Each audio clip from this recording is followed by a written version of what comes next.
जरा सोचिए, लिखने की बस एक छोटी सी गलती और करोड़ों का कानूनी केस खत्म। क्या सच में ऐसा हो सकता है? बिल्कुल हो सकता है। आज हम एक ऐसे ही हैरान कर देने वाले मामले की तह तक जाएंगे। तो इस पूरी कहानी के सेंटर में है ये रकम, पूरे 1 करोड़ रुपए। अब जाहिर है ये कोई छोटा मोटा लेन देन तो था नहीं, ये एक बहुत बड़े बिजनेस डील का हिस्सा था। लेकिन एक दिक्कत थी, वो 1 करोड़ रुपए कभी मिले ही नहीं। क्यों? क्योंकि चेक जैसे ही बैंक पहुंचा, वो फंड्स इनसफिशिएंट की वजह से बाउंस हो गया। और बस यहीं से शुरू हुई एक लंबी कानूनी लड़ाई।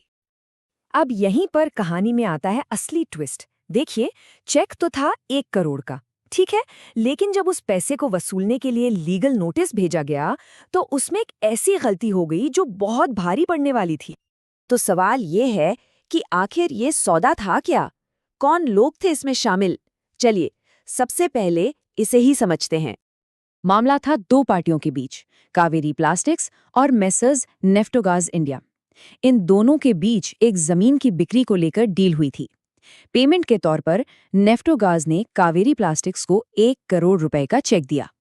लेकिन जैसा कि हमने देखा, जब वो चेक बैंक में जमा हुआ तो वो बाउंस हो गया। चलिए, अब आते हैं उस एक गलती पर जिसने इस पूरे केस का पासा ही पलट कर रख दिया।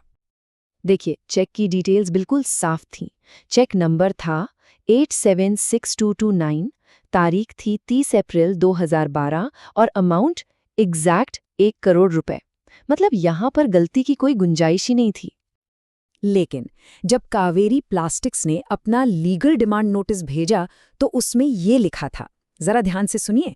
चेक था 1 करोड़ का, लेकिन नोटिस में मांग की गई पूरे 2 करोड़ रुपए की। मतलब सीधी सीधी 1 करोड़ की गलती। अच्छा, जब ये मामला सामने आया तो शिकायतकर्ता ने क्या कहा? उन्होंने कहा, अरे ये तो बस एक मामूली टाइपिंग मिस्टेक थी, एक इनएडवर्टेंट मिस्टेक जो दूसरे केस से कॉपी पेस्ट करते हुए हो गई। लेकिन मजे की बात यह है कि ये मामूली गलती सिर्फ एक बार नहीं हुई, बल्कि दूसरे नोटिस में भी दोहराई गई। और कानून भाई ऐसी गलतियों को इतना हल्के में नहीं लेता। तो ये जो छोटी सी गलती थी ना, ये कोई छोटी बात नहीं रह गई। इस एक टाइपो की वजह से केस तीन अदालतों से गुजरा।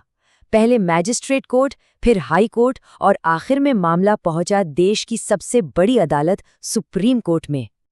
और अदालतों का सफर भी कोई सीधा साधा नहीं था। पहले देखिए, मैजिस्ट्रेट कोर्ट ने कहा कि ठीक है, ये एक अनजाने में हुई गलती है और केस को आगे बढ़ने दिया।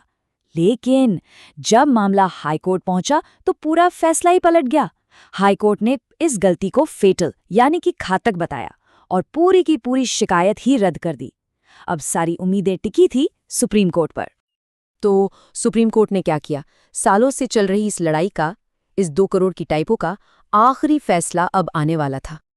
और सुप्रीम कोर्ट का फैसला एकदम साफ और सीधा था। नोटिस इनवैलिड है, केस खारिज किया जाता है। बस एक टाइपो की वजह से 1 करोड़ रुपए का पूरा दावा ही खत्म हो गया। लेकिन यहाँ एक बड़ा सवाल उठता है, आखिर अदालत ने एक मामूली टाइपो को इतनी बड़ी बात क्यों बना दिया? इसके पीछे दरअसल एक बहुत ही जरूरी कानूनी सिद्धांत काम करता है।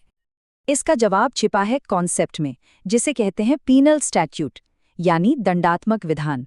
अब ये क्या होता है? ये ऐसे कानून होते हैं जिनमें किसी गलती या अपराध के लिए सजा हो सकती है, जैसे जुर्माना या फिर जेल। चेक बाउंस से जुड़ी जो धारा 138 है, वो भी एक पीनल स्टैट्यूट ही है। और नियम यह है कि अदालतें ऐसे कानूनों को बहुत बहुत सख्ती से लागू करती हैं।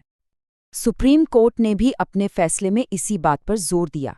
कोर्ट ने साफ कहा, जब कानून में सजा का प्रावधान हो तो अदालतें ये मानकर नहीं चल सकती कि अरे शायद कोई चूक हो गई होगी। नहीं, कानून में जो लिखा है उसका शब्द दर शब्द पालन होना ही चाहिए, कोई अगर मगर नहीं। और इस केस में कानून क्या कहता है? धारा 138 के तहत भेजे जाने वाले नोटिस में साफ लिखा है कि आपको the said amount of money यानी उक्त धनराशि की मांग करनी है। इसका सीधा सा मतलब है ठीक वही अमाउंट जो चेक पर लिखा है, 1 रुपया भी ज्यादा नहीं, 1 रुपया भी कम नहीं। और 2 करोड़ मांगकर शिकायतकर्ता ने इसी सबसे जरूरी शर्त को तोड़ दिया था। तो इस पूरे मामले से हमें क्या सीख मिलती है? कुछ बहुत जरूरी बातें हैं। पहला, चेक बाउंस के लीगल नोटिस में अमाउंट एकदम सटीक होना चाहिए। दूसरा, टाइपिंग की गलती या कॉपी पेस्ट मिस्टेक का बहाना कोर्ट में नहीं चलेगा। और सबसे बड़ी बात, जब मामला किसी सख्त कानून का हो तो उसका पालन भी उतनी ही सख्ती और सावधानी से करना पड़ता है। यहाँ सटीकता ही सब कुछ है। और ये मामला हमें आज के दौर से जुड़ा एक बड़ा सवाल सोचने पर मजबूर करता है। कॉपी पेस्ट के ज़माने में जहां हम अक्सर डिटेल्स पर ध्यान नहीं देते, ऐसी और कौन सी छोटी मोटी गलतियां हो सकती हैं जिनके अंजाम बहुत बड़े हो सकते हैं।